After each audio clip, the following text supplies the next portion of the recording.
বিসমিল্লাহির রহমানির রহিম। পদ্মা মেঘনা যমুনা ঢেউ পৃথিবীর জমিনে আছে থাকবে যতদিন। ও স্বাধীনতার ঘোষক শহীদ প্রেসিডেন্ট জিয়া রহমান তুমি আছো, তুমি থাকবে বাংলাদেশ জাতীয়তাবাদী পরিবারের অঙ্গ সংগঠনের মনের মাঝে ততদিন। উপস্থিত আজকের সভার সম্মানিত সভাপতি, উপস্থিত বৈষম্য ছাত্র আন্দোলনে যারা বুকের তাজা রক্ত দিয়ে পুনরায় গণতন্ত্র মুক্তির জন্য জীবন দিয়েছেন, আজকের এই মহাতি অনুষ্ঠানে পবিত্র মিলাদ ও দোয়া মাহফিলের সম্মানিত প্রধান অতিথি শ্রদ্ধাভাজন বড় ভাই, আমার রাজনৈতিক জীবনের শিক্ষক, জাতীয়তাবাদী ছাত্র দলের পরিবারের অহংকার অলংকার গর্বরত্ন, নারায়ণগঞ্জের জমিনে নারায়ণগঞ্জের ৫ আসনের মা মাটি মানুষের পক্ষের নেতা জননেতা জনাব জাকির খানের সহচর সহযোদ্ধা শ্রদ্ধাভাজন বড় ভাই জনাব সলিমুল্লাহ করিম সেলিম ভাই, উপস্থিত আছেন জাকির খান মুক্তি পরিষদের সংগ্রামী বিপ্লবী সম্মানিত যুগ্ম আহ্বায়ক শ্রদ্ধাভাজন বড় ভাই জনাব ফরিদ ভাই, উপস্থিত আছেন আজকের অনুষ্ঠানের বিশেষ অতিথি সহযোদ্ধা বন্ধুবর, বাংলাদেশ জাতীয়তাবাদী পরিবারের রাজপথের লড়ঘোষণী, বাংলাদেশ নারায়ণগঞ্জ মহানগর বিএনপির সদর থানার সংগ্রামী বিপ্লবী যুগ্ম আহ্বায়ক জনাব লিঙ্কন খান, উপস্থিত আছেন সহযোদ্ধা বন্ধুবর, বাংলাদেশ জাতীয়তাবাদী মৎস্যজীবী দল নারায়ণগঞ্জ জেলা শাখার বিপ্লবী সংগ্রামী সফল সভাপতি বন্ধুবর জনাব এইচ.এম. হোসেন, উপস্থিত আছেন আমার আদর্শের নেতার আদর্শের সৈনিকেরা, সকলের প্রতি রইল সংগ্রামী সালাম ও শুভেচ্ছা।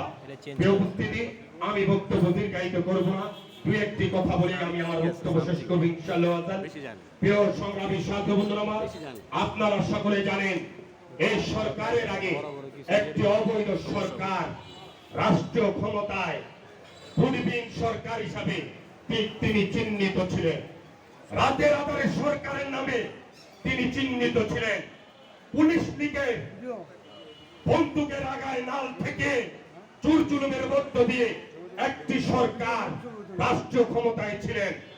এই সরকার নিজের অস্তিত্বকে টিকে রাখার জন্য শত হাজার মায়ের সন্তান এই বাংলাদেশে চাতক পাখির মতন গুলি করে হত্যা করেছিলেন।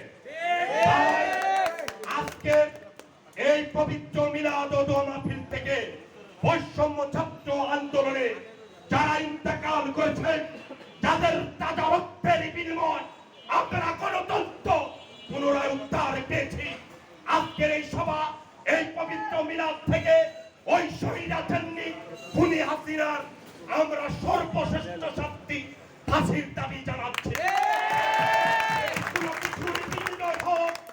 ছাত্রলীগ যুবলীগ যত উসমান লীগরা আছে ওদেরকে চিহ্নিত করে, যারা তুলনা বিশ্ববিদ্যালয় থেকে, যারা কলেজ রুট থেকে, যারা ওই কাসারার রামবাবুর পুকুর পার গলি থেকে যারা যত পাখির মতন গুলি করেছে, তারা পাড়ায় মহল্লায় আজকের দিন পর্যন্ত লুকিয়ে আছে।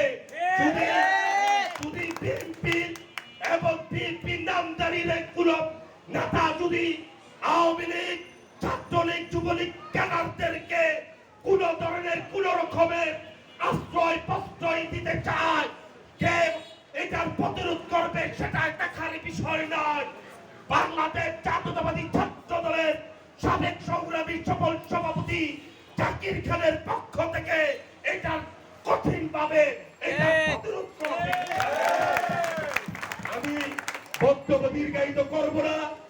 আজকে শ্রদ্ধার সাথে এই অনুষ্ঠান থেকে আমি এমন একজন ব্যক্তিকে স্মরণ করতে চাচ্ছি, যিনি সব সময় আমার নেতা জাকির খানের জন্য নিজের জীবন বাজি রেখে সেই সব সময় ছাত্র দলের জন্য কাজ করতে চেয়েছেন। মরহুম আব্দুল আজিজ ভাইকে আমি শ্রদ্ধার সাথে আজকে স্মরণ করছি এবং এই এলাকার সকল নেতৃবৃন্দদেরকে বলতে চাই, যুব সমাজ ছাত্র সমাজদেরকে বলতে চাই, এই সমাজ আপনার আমার, এই এলাকা আপনার আমার, আমরা কোন না কোন মায়ের সন্তান। আসুন আমরা অসামাজিক জিনিসকে, অসামাজিক কার্যক্রমকে আমরা ঘৃণা করি। জাকির খানের নেতৃত্বে মাদক বিরোধী যে আন্দোলন, ওই আন্দোলনে জাকির খান মুক্তি পরিষদের মাধ্যমে প্রত্যেকটা পাড়ায় মহল্লায় আমরা মাদক বিরোধী আন্দোলন আমরা প্রতিষ্ঠিত করি।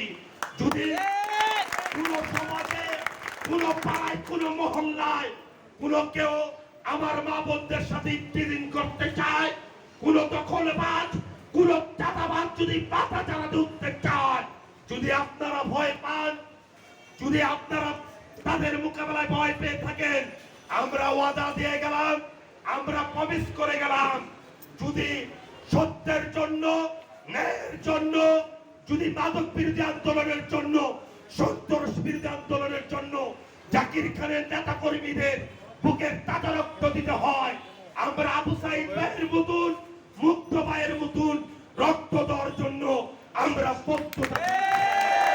কিন্তু এই এলাকায় স্পষ্ট ভাষায় বলে দিয়ে গেলাম, কোন ধরনের কোন রকমের কোন অসামাজিক কোন চুরচুলমের ব্যক্তিকে এই এলাকায় কোন প্রতিষ্ঠিত হতে দেওয়া যাবে না। কোন ব্যক্তি জাকির খানের নাম বিক্রি করে সেই নিজে নেতা সেজে যদি কোন অসামাজিক কার্যক্রম করতে চায়, আপনারা সলিমুল্লাহ সেলিম ভাইয়ের সাথে যোগাযোগ করবেন, ওই ব্যক্তির নাম দিবেন, তাকে লাঠির আগে রাখা হবে ইনশাআল্লাহ। পরিশেষে আমার মা দেশনেত্রী বেগম খালেদা জিয়ার জন্য দোয়া চেয়ে আমার ভাই তারুণের অহংকার আগামী দিনে সোনার বাংলাদেশের রাষ্ট্রনায়ক, তাকে দেশে ফিরে আনার যেই আন্দোলন হবে, যেই আবদার হবে, যেই দাবি হবে, ওই আন্দোলন দাবিতে অংশগ্রহণ করার উদাত্ত আহ্বান এবং আমার রাজনৈতিক জীবনের শিক্ষক জাতীয়তাবাদী পরিবারের অহংকার অলংকার জাকির খানকে আপনারা সকলেই জানেন। একটি পরিবার তাদের পারিবারিক ধন সম্পদের আত্মসাৎ করার জন্য তারাই সাব্বির আলম খন্দকারকে হত্যা করে এই খন্দকার পরিবার, এই খন্দকার পরিবার তাদের অর্থ সম্পদের ভাগাভাগির জন্য সাব্বির আলম খন্দকারকে হত্যা করে ওই হত্যা মামলায় জাকির খানকে মিথ্যা আসামি করা হয়েছিল। আপনারা অনেকেই অবগত আছেন, জাকির খান জেলা বিএনপির সাধারণ সম্পাদকের ক্যান্ডিডেট ছিলেন, তখন তৈমুর আলম খন্দকারও তৎকালীন বিআইটিসি চেয়ারম্যান থাকা অবস্থায় জেলা বিএনপির সাধারণ সম্পাদকের ওই প্রার্থী ছিলেন। জাকির খান যাতে কোনোভাবে জেলা বিএনপির সাধারণ সম্পাদক হতে না পারে, ওই কারণে এই বিশ্ব মির্জাফর, এই মুরাকবেগের বাচ্চা, এই চরক বেদমের বাচ্চা, এই তৈমুর আলম খন্দকার জাকির খানকে একটি মিথ্যা মামলা তাকে অন্তর্ভুক্ত করে ওই মিথ্যা মামলার প্রত্যাহারের দাবি জানিয়ে আমি আমার অগুছালো সংক্ষিপ্ত বক্তব্য এখানে শেষ করছি। প্রিয় সংগ্রামী সাথে বন্ধুরা আমার, আপনারা সকলে জানেন এই তৈমুর আলম খন্দকারদের ইতিহাস। সে ব্যাংক ঠেলাগাড়ি সমিতির সভাপতি ছিলেন, সেই প্রতি সংস্থার বুবাদের প্রতি সংস্থার যেই ফান্ড ছিলেন, ওই ফান্ড পর্যন্ত তিনি আত্মসাৎ করেছেন। এই তৈমুর আলম খন্দকার তার জীবনে তিনি স্বার্থ ছাড়া কোন কার্যক্রম করে নাই। এই তৈমুর আলম খন্দকার জিয়া রহমানের উত্তরসূরি তারেক রহমানের বিরুদ্ধে শেখ হাসিনার ঘুমটার তলে ঢুকে মুনাজাত করে তারেক ভাইয়ের ধ্বংস দাবি করেছিলেন। বলে দিতে চাই, হুঁশিয়ার হয়ে যাও, সাবধান হয়ে যাও, আর কোন মির্জাফরের স্থান নারায়ণগঞ্জের মাটিতে হবে না, মুনাফিকের স্থান বিএনপিতে হবে না। এই খুরশেদ মার্কা নেতারা আজকের ইন্দুরের মতন আবার বিএনপিতে প্রবেশ করতে চাচ্ছে। এই মির্জাফর পরিবারের একজন তো বিএনপির একটা মেম্বার হিসেবে রাখা যাবে না।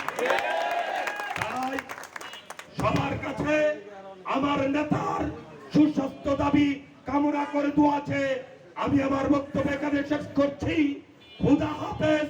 বাংলাদেশ জিন্দাবাদ, বাংলাদেশ জাতীয়তাবাদী যুবদল জিন্দাবাদ, স্বাধীনতার ঘোষক শেখ প্রেসিডেন্ট জিয়া রহমান হোক, দেশনেত্রী বেগম খালেদা জিয়া জিন্দাবাদ, তারুণ্যের অহংকার তারেক রহমান তোমার অপেক্ষায়, সোনার বাংলাদেশ।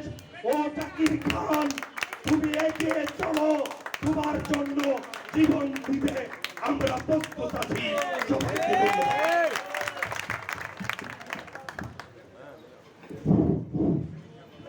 ধন্যবাদ